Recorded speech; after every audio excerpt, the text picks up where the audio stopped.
How do you fix the broken education system? The system right now is broken, and we are going through something called the Great Resignation right now, where thousands of people across the world, with COVID being the catalyst, they are beginning to realize that they're not in fulfilled jobs, they're leaving their jobs, and they're starting to pursue things that they really want to do in life because they've realized the priorities in life are beyond just chasing after money and stuff like that. And one of the root causes of why people are unfulfilled after being in long and so-called successful careers is because of the education system. In this particular, I'm going to be first talking about the 11 problems of our education system. Then I'll be getting into the 10 problems of our employment system.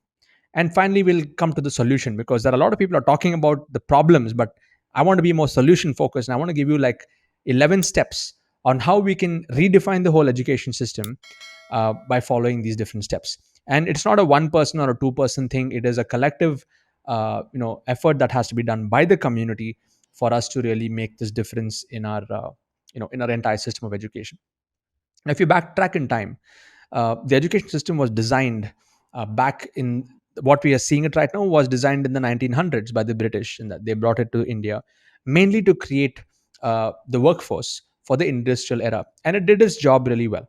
But now we are living in 2022 as we're recording this podcast and beyond. And 2020 was a pivoting year for the entire humanity with COVID coming in and really revealing the cracks of the system. We are at a pivoting point in humanity at this stage and time of the world. So what I've come to realize is that those who are more adaptable are the ones who are more successful in today's day and age, and those who are only dependent on the current system of education and the regular flow of things are the ones who are laggards in today's fast paced digital age. So, in other words, the industrial era thinking does not work in the fast paced digital era. It is not about intellectual quotient, it is about having a high adaptability quotient. So, let's dive into the 11 problems of our current education system. First one is I feel that there's a lack of vision of the future because most of these educating I would say educators and deciding bodies, the people who are deciding on what needs to be there in the curriculum, they come from the industrial era, so they lack the vision of where the world is going from a very core level. They may know externally when they watch the news or check out on social media, or they watch, okay, Mark Zuckerberg has launched something called metaverse and that's going to like take over the world, and in the next 3 to 5 years you're going to see more people who are going to live in the virtual worlds. I mean, conceptually everyone is happy about it and they know, but they are not making any changes to the system because the fundamental aspect on how people are learning has changed. Like I remember in the 90s when I was going through the schooling system, there was no mobile phones, there was no YouTube, there was no social media, there was none of this stuff. But now people can search for information and they don't need to necessarily retain information in their head, which is what the education system is built on. So the foundation of the formal education system is built on memorization. But the foundation of the world right now, if you look at the new way of education, it's all about simplification and being able to navigate through all the noise. Here the noise, we're talking about the information age, where so much of information that's there, information overload is there. Okay, so that leads me to the second point. The second problem with the education system, it's memorization based learning. Memorization is good, it helps improve the brain, but that fundamental thing is not applicable for today's day and age, because I can tell you this from my own experience, because I'm a college dropout. I scored 28% on my maths board exams. I could not remember a lot of things on the day of the exam and I failed. Now does that mean that I'm a failure for the rest of my life? I mean, that's not the case, right? When you are evaluating person based on how much they can remember on the day of the exam, that itself is a flaw. Whereas when you're able to evaluate somebody based on their aptitude, skill sets and attitudes, that's the real progress and growth. And if you look at all the big companies today, they're hiring people not based on the degrees, hiring them based on their skill sets and aptitudes. The third problem is outdated topics. They're teaching transistors and stuff in engineering. I do not know. Yeah, conceptually, yes, they may need to know some parts of it, but then we are now living in a you know an age of blockchain and all kinds of advanced tech that the education system is not really caught up on. Okay. Number four is the evaluation system is again flawed. The classroom format is also flawed. The teacher student ratio. I was just watching this alma mater documentary on Netflix. They're showing the classrooms in IIT, and it's crazy. In IIT, people they struggle for so many years to get into an IIT, and once they get to IIT, 300, 400 students in a classroom, the teacher is just talking something, and we do not even know if the students are grabbing or assimilating that knowledge. There's so much of pressure, and that really never I don't think that's how it used to be 20, 30 years back. The classroom format has to change. The teaching style has to change. Most of the people, they're just teaching, professors or teaching MBA, they've never run a business. Again, with all due respect to professors, it's better to learn from mentors who are implementers. That's again the problem with the education system. Again, it's a very competitive environment, because getting into IIT, and then that whole thing is such a competitive space. So there is no element of collaboration, and it's like a rat race, the whole education system. And mostly life values are not taught. Yes, there may be a few moral science classes, and go plant some trees, and just to say that there's some socially useful productive work that is happening. But at a core level, life values are not taught. Everybody's just running the whole rat race. The students have to finish all their studies. The teachers are also on pins, because they have to finish the portions. The principals of these institutions, they are on pins, because they have to produce the results for their parents. They have to show to the parents that they're generating so many number of students who are scoring 80%, 90%, so that it helps in their marketing to get more students, so that it works out in their cash flow. It's a vicious cycle. And then what else? Donation, capita fees. That's a big racket altogether. Lack of personalization in their teaching, and there's no element of community service. There is no element of community building. None of these things are taught. For every single problem that people are facing today, health problem, money problem, relationship problem, uh, you know, we have a creativity problem. All the main problems people face today are not taught in schools. It's still very intellectually oriented, because it has been designed to create factory workers. Okay, batching people, like Sir Ken Robinson says in his TED talk, batching people based on when they are born, putting them into this conveyor belt, going through these different years, and putting a stamp at the end, giving them a certificate saying that, hey, you're the class of 1999, you're the class of 2000, and like the batch of production. But all of us are unique. So that fundamental problem in the education system continues in the employment system, because once you get into a job, most of the businesses are profit focused. Less of them, most businesses are not mission focused. So the rat race continues. The rat race to go up the CEO level.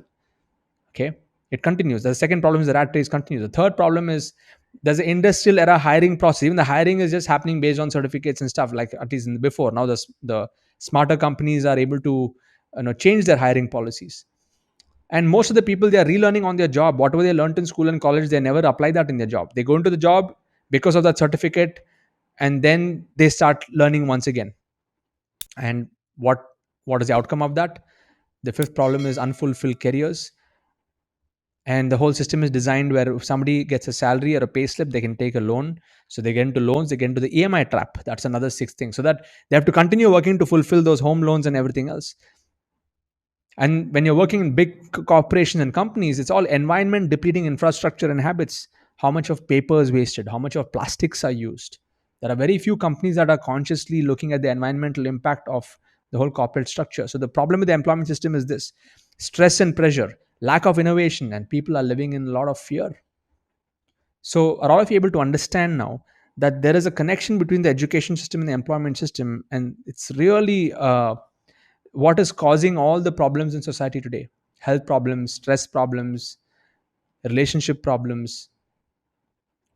So the solution to this are the 11 steps. And please note down these 11 steps, and I would like you to share this at the end of this podcast when we finish. Number one is you have to rethink parenting. If you're a parent and if you have a child, start thinking different. I'm a father of two boys. My first son is 10 years old. My second son is 4 years old. First son did Montessori till his sixth grade. Now we have designed our own curriculum for him that encompasses all the areas of life. There is sport, There's music, there's creativity, there is coding, because we know this is the future. There's Vedic maths. We want him to get good with numbers, and we also put him into writing, writing and reading. So we have designed our own thing, and we are homeschooling our kid right now. Okay, my second one is doing Montessori. So most parents who are having this fear, oh, I have to put my kid in the proper schooling system so that they can finish their 10th, and let them finish their 10th and do whatever they want after that. That's all. That's again the problem.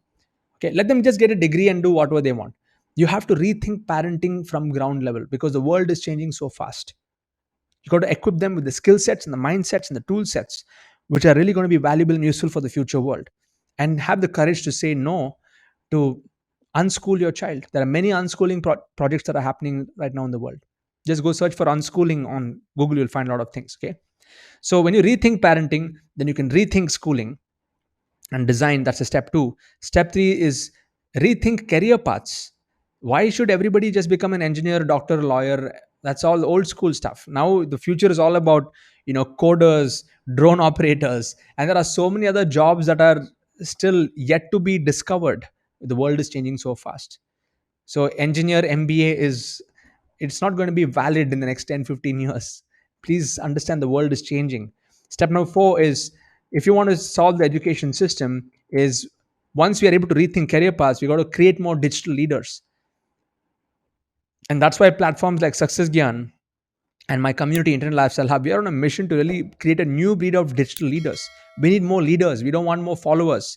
Education system, formal education system creates more followers.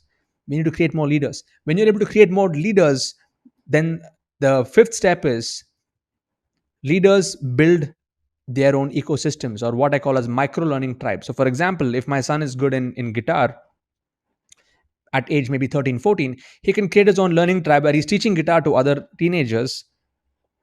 He's being a leader of his group, and he is sharing his knowledge in his own micro learning tribe. He's building his own influence.